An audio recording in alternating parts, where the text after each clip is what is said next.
Today, my daughter Emily and I are visiting Rock Creek Cemetery in Washington, D.C.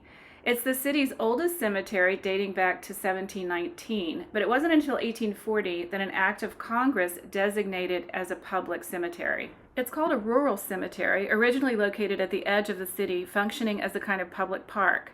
Today, you can see the city all around us, including the old Soldiers' Home Cemetery there in the distance. Those gravestones are a lot more uniform than the ones over here. Yeah, the idea there is for each grave marker to be the same. In rural cemeteries like Rock Creek, each of the grave markers is different. The owners of the plots could decide how they wanted their site to be decorated with sculpture and landscaping, and there was quite a bit of competition for the biggest and boldest markers. But typically these markers look back to ancient Egypt or ancient Greece for inspiration, and of course Christian imagery such as angels. Traditionally, they were made of marble, like this angel. The problem with marble, though, is that it is susceptible to damage caused by the environment, especially exacerbated by pollution. This marble seems a lot brighter than the other stuff we've seen. Is it a different kind of marble? No, it's not. But do you see the date? It was erected only a few years ago. That will be its fate in the coming decades. Oh my gosh, hello, little angel. I almost missed ya. This is still a working cemetery, as you can see from some of these recent markers. Is that the Grim Reaper? That's a bold move. No, it's not the Grim Reaper, it's Jesus. You can tell by the stigmata. Ooh, okay, so here we have an Ankh. And I guess, is that a baby face? What is that? Now, this one I really wanted to like because it's, kind of weird and different, and it reminds me of The Leftovers. But I can't get past the fact that it's hideous. Take a look at this one that marks Evelyn Davis's grave. She erected the marker before she died and had to make some biographical adjustments. Oh my goodness, Evelyn Davis, Queen of the Corporate Jungle, 1929 to forever. And here's where my girl Evelyn really does her own thing. She says the daughter of a prominent neurologist, the sister of a colonel. It says that she attended Western Maryland College and George Washington University. 2 divorces and no children. A third divorce took place in 1994. Editor and publisher of Highlights and Lowlights, 1965 to 2011. A 4th divorce took place in 2006. Defender of shareholder rights and at many stockholder meetings nationally. She was also recognized at White House press conferences by several presidents. And power is greater than love, and I did not get where I am by standing in line, nor by being shy. Nobody doubts that, Evelyn. You may well scoff at the Davis Memorial and her chronicle of family relationships, but one of the functions of these cemeteries and family plots was to provide a record of familial relationships through the inscriptions on the markers, like the Kaufman Memorial by William Ordway Partridge from around 1900. Once there was a large urn on that pedestal with a family name carved into it. We can see that in this early 20th century photograph.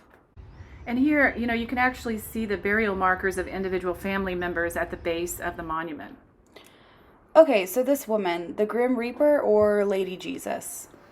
Neither. It was also common to include allegorical figures of women as part of these grave monuments, like the figure here who represents memory.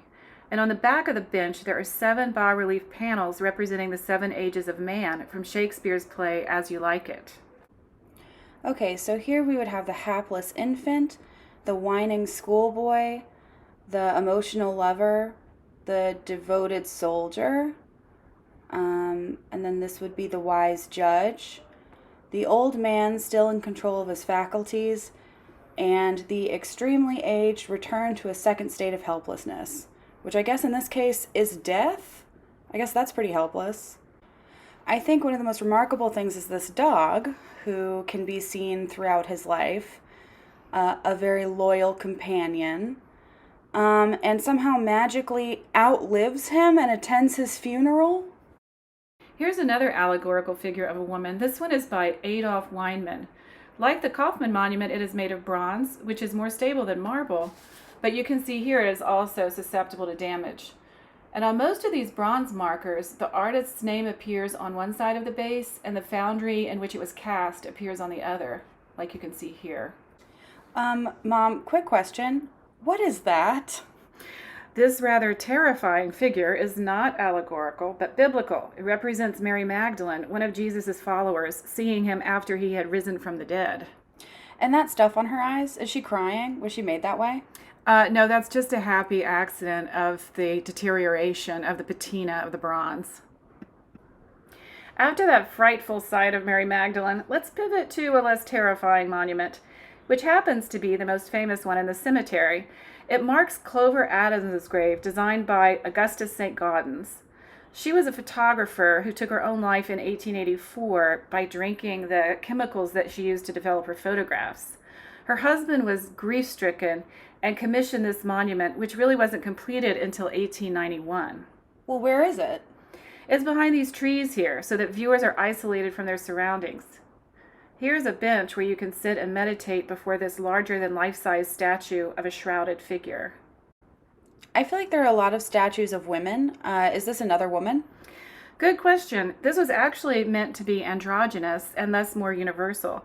St. Gaudens worked with Clover's husband on the design, which was influenced by Buddhism, that religion he encountered traveling through Japan. So the idea here is to convey the concept of nirvana.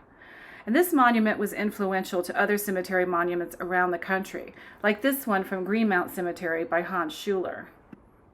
So anyone from the public could come and visit these monuments? And even if you didn't know Clover Adams, you could still meditate in front of the figure about life, death, and spirituality in general?